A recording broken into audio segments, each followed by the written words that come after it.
Now, it's been said that our lives is a series of choices. We decide to do certain things, and it leads to certain options. And those options, the latter, are affected by the former, the decisions that we make today. Of course, where we are right now, in this present moment, is due to all the previous decisions that we've made. Now you think of it as a series of doors that are in front of you. They're laid out in front of you. You have a choice of whether to open door number 1, 2, 3, 4, or 5, or however many you want in this analogy. You have these doors in front of you. You decide to open one of them, and for each one of these doors that you open, there are doors past that door. There are another series of doors that succeed this first door that you open. And now sometimes if you decide to open doors 1, 2, 3, 4, or 5, some of those succeeding doors are going to intersect, as in there's going to be a few commonalities between doors that are available to you if you decide to open door 1 or door 5. Ultimately, you're going to get a different series of choices based on the door you decide to open right now, today. And we do this over countless times, and that's how we got to this point in time where we are today. Each one of us gets exactly what he or she deserves based on the choices that we made. Now, of course, where we started out is different for everyone. But ultimately, over time, each one of us gets exactly what we deserve. Now, using this door analogy, again, we have choices. Our past actions affect our future outcomes, affect where we are today. And the way it can be said is we have two choices. We can either choose to be a despotic king or a foolish hero. Now, what is meant by that? What is meant by being a king or being a hero? It's a matter of mindset, where you see yourself and where you see yourself in life.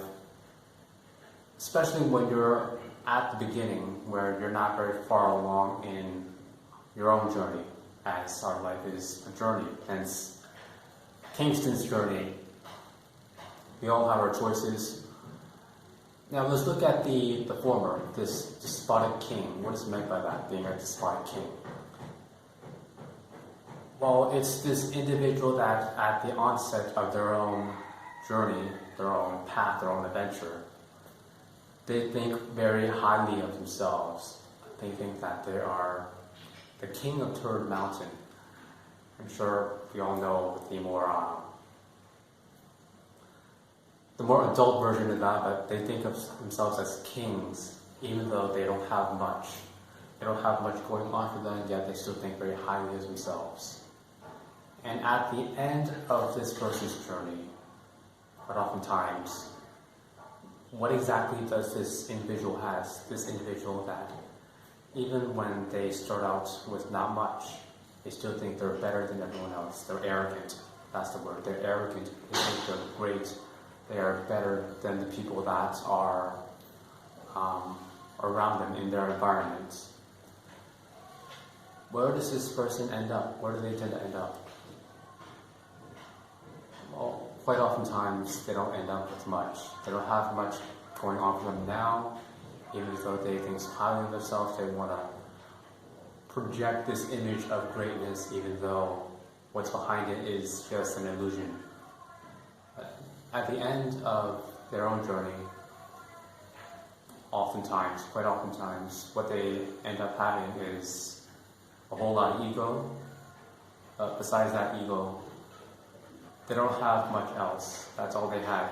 It's just a veil, an illusion, a fantasy that is drawn up inside their head. That they think they're of themselves as so great when they had done so little.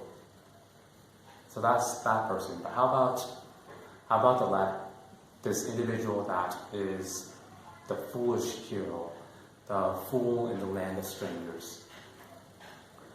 Well, this person, using a quick analogy, before the quick analogy, this person is oftentimes, at the onset, they're incompetent, they're flawed, they don't have a whole lot to show for their lives as it just began.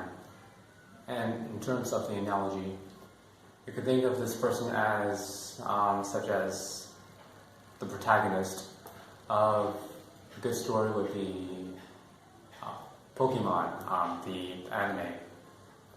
The character Ash.